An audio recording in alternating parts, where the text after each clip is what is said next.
नमस्कार बच्चों, कैसे हैं आप सब। आशा करती हूँ आप सभी अच्छे होंगे, स्वस्थ होंगे, खुश होंगे और अपनी पढ़ाई भी अच्छे से कर रहे होंगे। तो जैसा कि आप सभी जानते हैं, मैं हूँ आपकी हिंदी की अध्यापिका और मैं स्वागत करती हूँ आप सभी का आईसीटी वर्चुअल क्लासरूम में।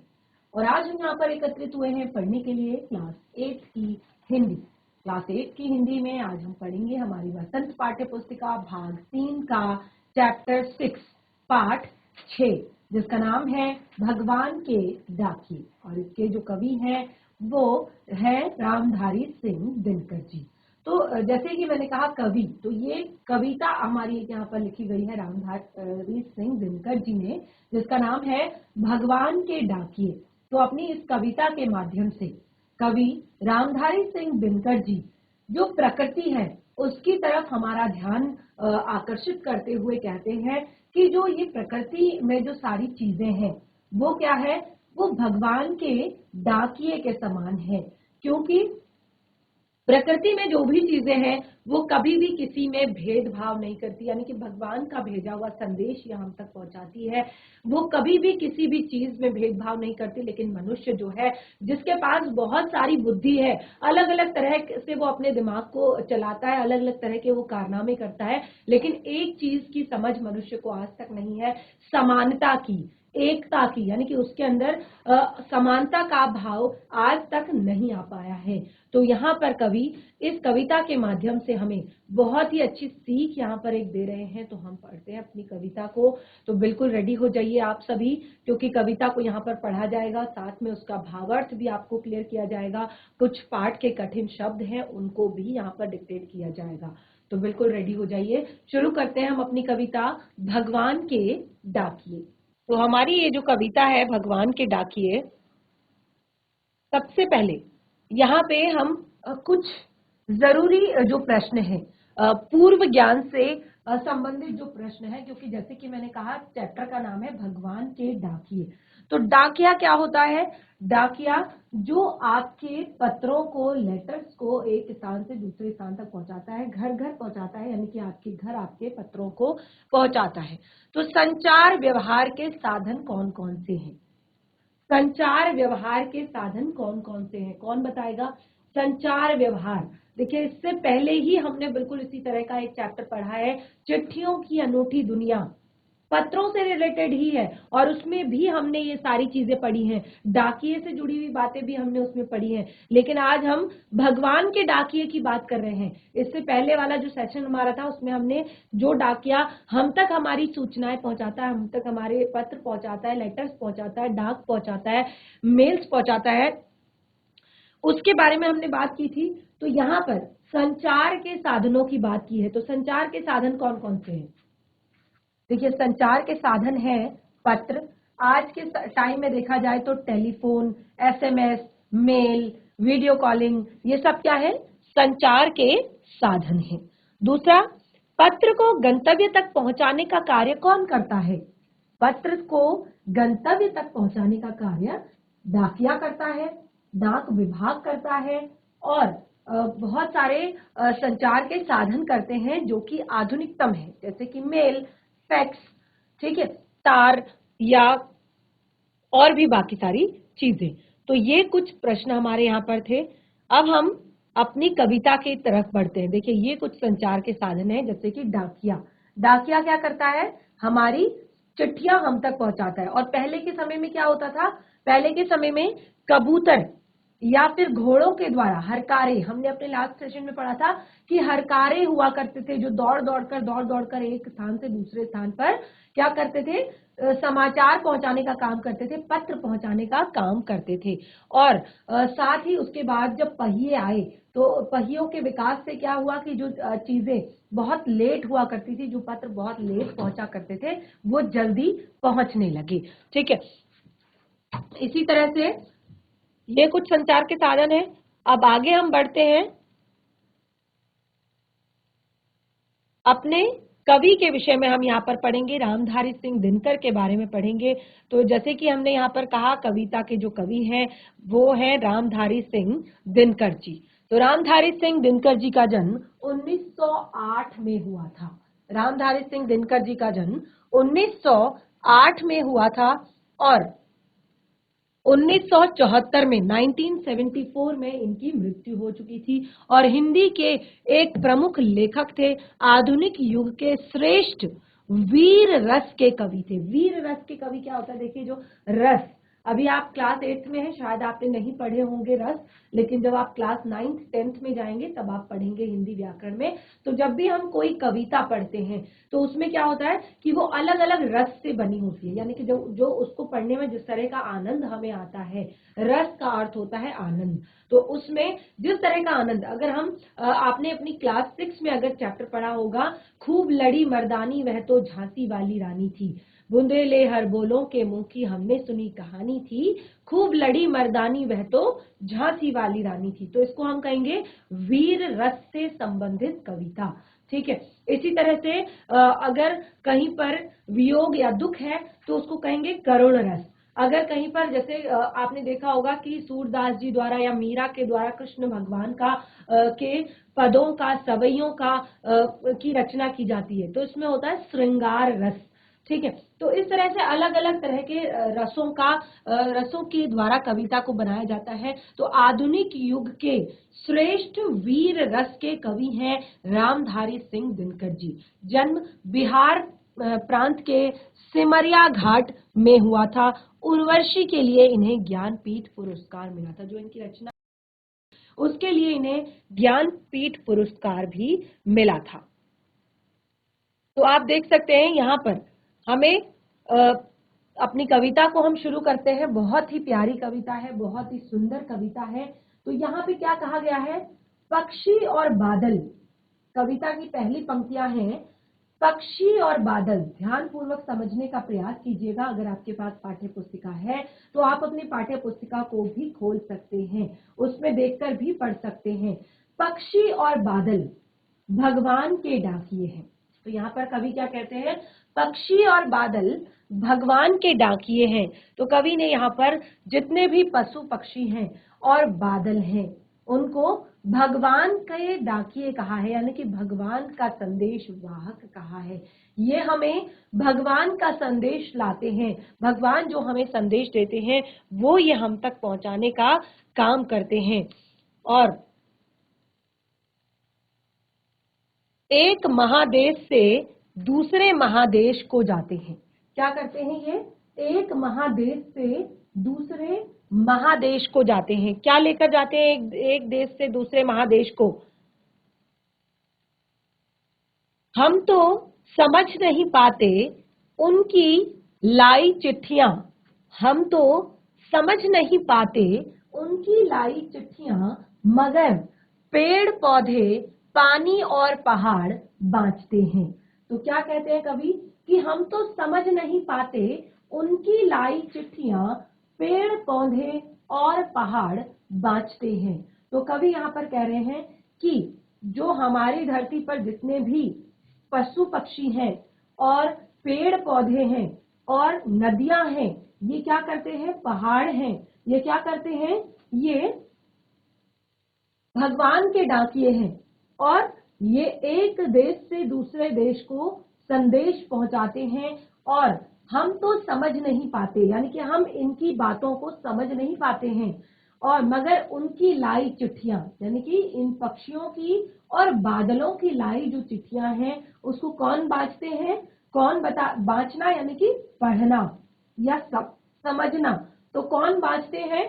पेड़ पौधे, पानी और पहाड़। तो भगवान का जो संदेश है, जो पक्षी और बादल लाते हैं, उनको बाँचते हैं पेड़ पौधे, पानी और पहाड़। तो यहाँ पे देखिए क्या कवि कहना चाहते हैं अपनी इन पंक्तियों के माध्यम से।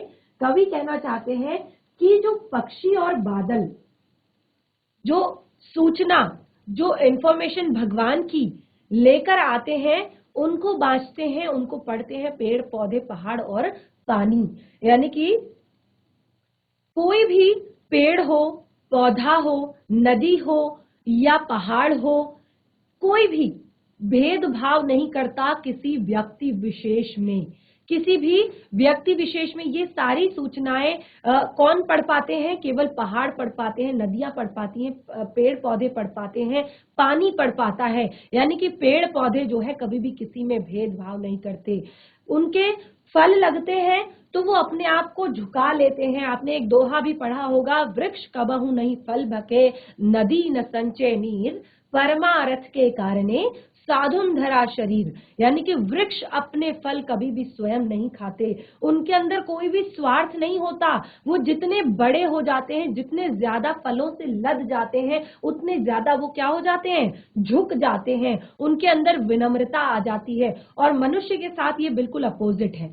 जैसे जैसे मनुष्य का स्तर बढ़ता जाता है, वो अच्छे स्तर पर पहुंचता जाता है। क्योंकि देखिए, हर कोई इंसान चाहता है कि वो अपने जीवन में अच्छा काम करे, अच्छे स्तर पर पहुंचे, अपने जीवन का को एक अच्छे स्तर पर लेकर जाए, एक अच्छे लेवल पर अपने लिविंग स्टैंडर्ड को, अपने रहन सहन को लेकर जाए। तो ये एक अच्छी सोच है, ये एक बहुत अच्छी सोच है। लेकिन आप अपने लिविंग स्टैंडर्ड को उच्च स्तर पर ले जाने के साथ साथ अपनी सोच को भी ऊंचा उठा लेते हैं। आप बिल्कुल ये नहीं सोचते कि मुझे अपनी जमीन से भी जुड़े रहना है, अपने नीचे से, अपने नीचे जो लोग हैं उन्हें भी देखना है।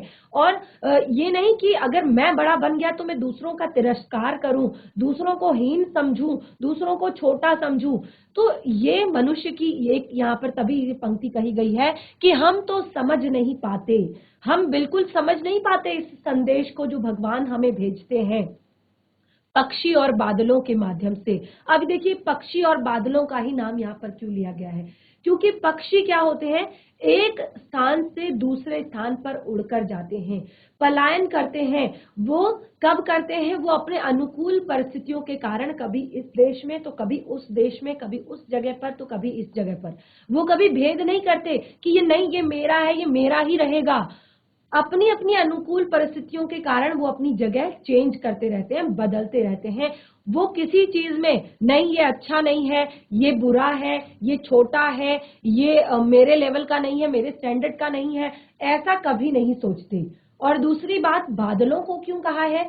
क्योंकि बादल जो है कभी ये सोचकर पानी नहीं बरसाते कि भारत पर ही पानी बरसाना है, पाकिस्तान में नहीं बरसाना है, या अमेरिका में बरसाना है, दूसरे देश पर नहीं बरसाना है। उसके लिए सभी समान हैं।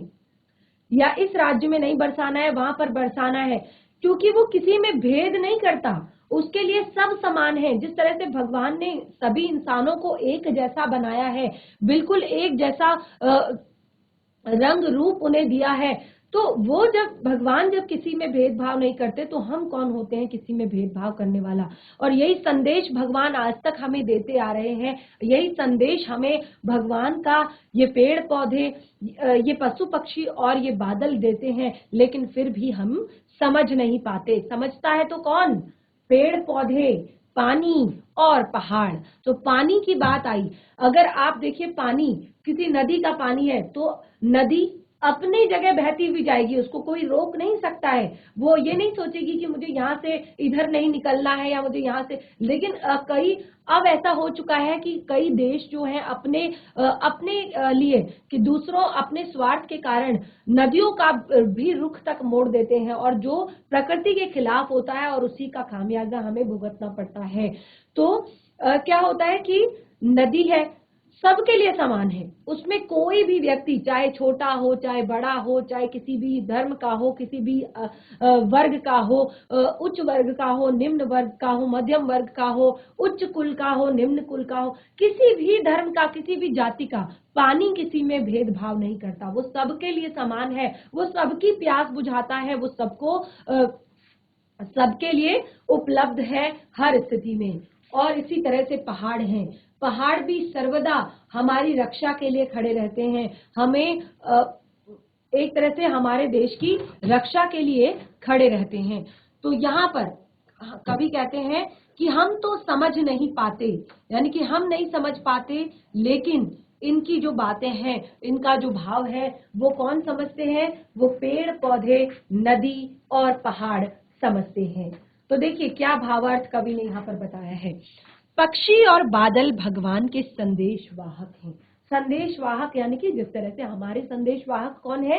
डाकिया, जो घर घर जाकर हमारे लेटर्स को, हमारे पत्रों को पहुंचाते हैं। तो इसी तरह से भगवान के डाकिए हैं पक्षी और बादल।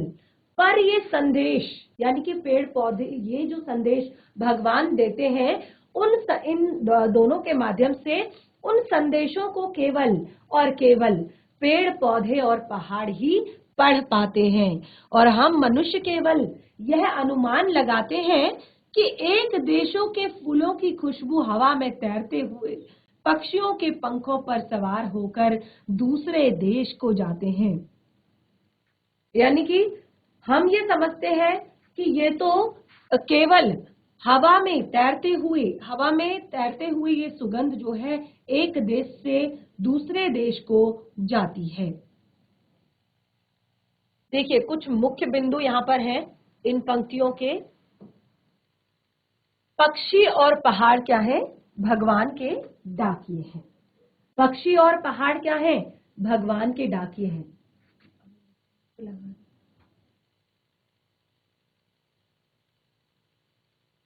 पक्षी और पहाड़, पक्षी और बादल भगवान के डाकिए हैं और वे हम मनुष्यों द्वारा बनाई गई सीमा को नहीं मानते। यानी कि जो पक्षी और पहाड़ हैं वो हम मनुष्यों के द्वारा बनाई गई सीमा को नहीं मानते। भेदभाव करने का अर्थ यहाँ पर है कि वो उन सीमाओं को नहीं मानते जो हमने बनाई है। हमने जो ये सारी चीजें जो है, चाहे वो जाति पाति हो, चाहे वो धर्म हो, चाहे वो ऊंचे नीचे वर्ग का भेदभाव हो, ये सब किसने बनाया है? ये हमने बनाया है। तो पक्षी और बादल जो है वो भगवान के डाकिए हैं और वे हम मनुष्यों के द्वारा बनाई गई इन सीमाओं को नहीं मानते। जैसे कि मैंने आपको बताया कि पक्षी अपनी अनुकूलता के हिसाब से अपने जिस तरह से जहां पर अगर सर्दियों में वो उस जगह पर वो सरवाइव नहीं कर पाते हैं तो वो गर्म स्थानों पर चले जाते हैं, और जहां पर ज्यादा गर्मी होती है तो वो वहां से ठंडे स्थानों पर चले जाते हैं। तो वो हमारे उन सीमाओं को नहीं मानते कि मैंने इस देश में नहीं जाना है, इस राज्य में नहीं जाना है, या ये मेरा दुश्मन है या ये मेरा मित्र है। वो ऐसी चीजें नहीं मानते, उनके लिए सब समान है। वे भगवान भगवान के सार्वभौमिक रूप से भेजे जाने वाले प्रेम और सद्भाव की समानता, प्रेम, बंधुत्व और सद्भाव और समानता आदि का संदेश लेकर एक महादेश से दूसरे महादेश में घूमते रहते हैं। तो इस सब में दुख की बात क्या है? इस सब में दुख की बात यह है कि उनके द्वारा लाए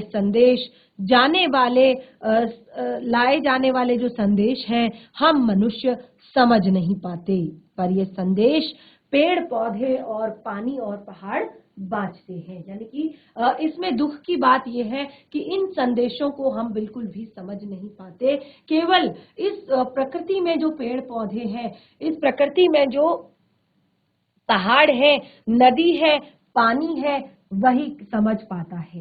तो यहाँ पे मैंने आपको बताया कि जो पेड़ पौधे होते हैं वो क्या करते हैं, वो कभी भी किसी में भेदभाव नहीं करते कि मैं देखिए सबको एक जैसी ऑक्सीजन प्रदान करते हैं और सबकी कार्बन डाइऑक्साइड को ग्रहण करते हैं। जब उन पर फल लगते हैं तो वो अपने आप को झुका लेते हैं और सबके लिए वो उपलब्ध होते हैं। वो किसी को भी ऐसा नहीं कहते कि इस पेड़ के फल ये मनुष्य नहीं खाएगा या इस पेड़ के फल ये मनुष्य नहीं खाएगा। इसी तरह से नदी है, इसी तरह से पहाड़ भी है।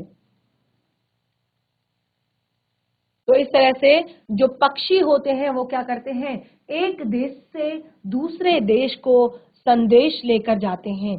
कौन सा संदेश लेकर जाते हैं? भगवान का संदेश लेकर जाते हैं। आगे क्या कहते हैं कवि? हम तो केवल यह आंकते हैं कि एक देश की धरती दूसरे देश को सुगंध भेजती है और वह सौरभ हवा में तैरते हुए पक्षियों के पांखों की तरह तिरता है और एक देश का भाप दूसरे देश में पानी बनकर गिरता है। तो हम तो केवल ये सोचते हैं, हम क्या सोचते हैं? हम केवल ये सोचते हैं कि एक देश की धरती दूसरे देश की धरती को सुगंध भेजती है और यह सौरभ हवा में तैरते हुए पक्षियों की पांखों की पर तिरता है और एक देश का भाप दूसरे देश में पानी बनकर गिरता है। तो हमारे सोचने का तरीका अलग है। हम भगवान के संदेशों को ना समझकर, हम भगवान के द्वारा दिए गए निर्देशों को ना समझकर अपना ही आंकलन करने लगते हैं, अपनी ही तरह सोचने लगते हैं। क्या सोचते हैं कि एक देश की धरती दूसरे देश की धरती को सुगंध भेजती है।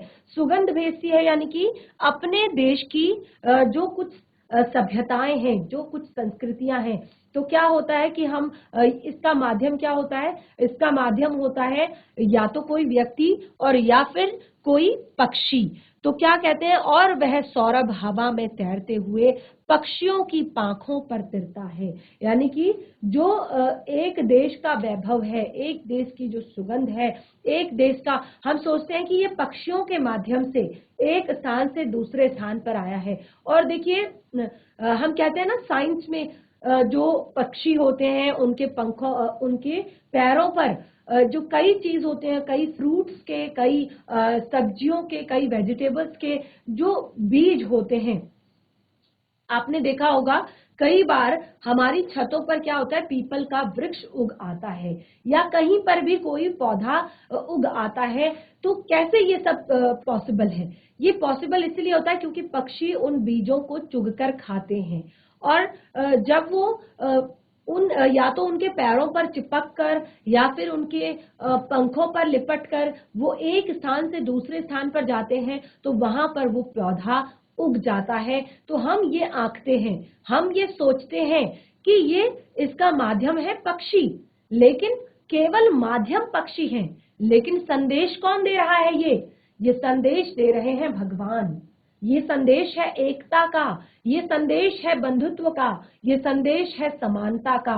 तो ये संदेश हम नहीं समझ पाते, हम समझते हैं तो केवल अपने आंकलन को कि एक देश का सौरभ हवा में तैरते हुए पक्षियों की पांखों पर तिरता है और एक देश का भाप दूसरे देश पर पानी बनकर गिरता है। यानी कि देखिए जो वाष्प होती है, जो आपने देखा होगा गर्मी में जितनी भी तालाब होते हैं, नदियां होती हैं, ये क्या हो जाते हैं, सूख जाते हैं। ये आपने साइंस में भी पढ़ा होगा। क्यों सूख जाते हैं? क्योंकि इसका पानी वाष्प बनकर आकाश में इकट्ठा हो जाता है और जब वर्षा ऋतु आती है तो ये सारा पानी, यानी कि जब ये वाष्प ठंडी हो जाती है तो ये वर्षा के रूप में धरती पर गिरने लगता है। तो ये क्या है कि एक देश की भाप दूसरे देश पर पानी बनकर गिरता है। यानी कि एक देश की जो भाप है वो दूसरे देश पर पानी बनकर गिरता है। कभी भी ये नहीं सोचता कि ये यहाँ के बादल हैं, ये हमारे भारत के बादल हैं तो ये भारत पर ही बरसेंगे, ये चाइना के बादल हैं तो ये चाइना पर ही बरसेंगे। ये वाष्प बनकर उड़ चुका पानी है और इसकी कोई सीमा नहीं है। ये नहीं सोचता कि ये भारत है, ये नेपाल है, ये चाइना है, ये अफगानिस्तान है, ये पाकिस्तान है, ये श्रीलंका है। तो हमें अपने ही देश की सीमा में बरसना है या अपने ही देश के लोगों को जल देना है। ये हर जगह जाकर अपना जल बरसाते हैं। इनके अंदर कोई भेदभाव वाली जो बात है वो बिल्कुल नहीं है। तो इस तरह से एक देश के तालाब और नदियों का पानी भाप बनकर उड़ता है और किसी दूसरे देश में बरस जाता है। क्या होता है, जो एक देश का जो भाप होता है, एक देश का जो नदियों का पानी होता है, वो भाप बनकर उड़ता है, वाष्प बनकर उड़ता है और दूसरे देश पर जाकर बरस जाता है। यानी कि इनमें कोई भी भेदभाव नहीं होता। जैसे कि मैंने बताया कि ये कभी नहीं कहते कि हम भारत की नदी का पानी है से बने हुए बादल हैं, हम भारत के वाष्प से बने हुए बादल हैं तो हम भारत में ही बरसेंगे। तो इनकी कोई सीमा नहीं होती। अर्थात प्रकृति के डाकिये किसी तरह की सीमा को नहीं मानते। प्रकृति के जो डाकिये होते हैं जैसे पक्षी और बादल, तो ये इनकी कोई सीमा नहीं होती। ये कभी नहीं सोचते कि हमें अपनी सीमा के अंदर रहना है, हमें अपनी सीमा के अंदर बरसना है, हमें अपनी सीमा के अंदर पानी बरसाना है या जो कुछ भी। तो इस तरह से हम मनुष्य ही केवल दूसरों से सीमाएं निर्धारित करते हैं, दूसरों के बीच सीमाएं निर्धारित करते हैं। फिर चाहे वो हम ये सोचकर करें कि ये उच्च वर्ग का है या ये निम्न वर्ग का है, ये इस जाति का है या ये उस जाति का है, ये उस धर्म का है। तो ये सारी सीमाएं केवल हम मनुष्य निर्धारित करते हैं। तो भगवान यहाँ पर हमें एक बहुत ही बड़ी सीख देते हैं कि हम मनुष्य अपने आप को सबसे ज्यादा बुद्धिमान मानते हैं। सबसे ज्यादा अगर किसी के पास इस धरती पर दिमाग है, बुद्धि है, तो वो है मनुष्य। लेकिन उसके बाद भी सबसे बड़ा गलत काम कोई करता है तो वो है मनुष्य, क्योंकि वो अपने आप को बड़ा मानता है, मनुष्य अपने आप को बड़ा मानता है और स्वयं ही सारी सारी सीमाएं उसने स्वयं ही निर्धारित की हैं। और जितने भी द्वेष, जितने भी कलेश, जितने भी ये विडंबनाएं हमारे सामने आती हैं, जितनी भी परेशानियां हमारे सामने आती हैं, उन सब का कारण केवल और केवल हम ही हैं। उन सब का कारण केवल और केवल हम ही हैं, मनुष्य ही है। चाहे फिर वो एक देश के साथ युद्ध से संबंधित हो या प्रकृति से संबंधित हो। देखिए, प्रकृति को जितना ज्यादा हम नुकसान पहुंचाएंगे, प्रकृति को जितना ज्यादा हम अपने हिसाब से अपने अनुरूप ढालने की कोशिश करेंगे, तो उतना ज्यादा हमें नुकसान उठाना पड़ेगा। और जितना ज्यादा हम भेदभाव बढ़ाएंगे, जितनी ज्यादा हम सीमाएं गहरी करेंगे, उतना ज्यादा हमें यहाँ पर भी परेशानी उठानी पड़ेगी। तो कवि इस कविता के माध्यम से कहते हैं कि प्रकृति के डाकिये किसी तरह की सीमाओं को नहीं मानते, हम मनुष्य ही एक दूसरे के बीच सीमाएं निर्धारित करते हैं। यानी कि एक दूसरे की सीमाओं को निर्धारित करते हैं। तो इन पंक्तियों का भावार्थ भी यहाँ पर एक बार पढ़ लेते हैं कि कवि किस तरह का भावार्थ हमें बता रहे हैं। इन पंक्तियों में कवि इस विचार को स्पष्ट करना चाह रहे हैं, इस विचार को स्पष्ट करना चाह रहे हैं कि पृथ्वी पर एक प्रदेश के फूलों की सुगंध हवा में तैरकर पक्षियों के पंखों के द्वारा दूसरे देश में बिना किसी बाधा के जाती है।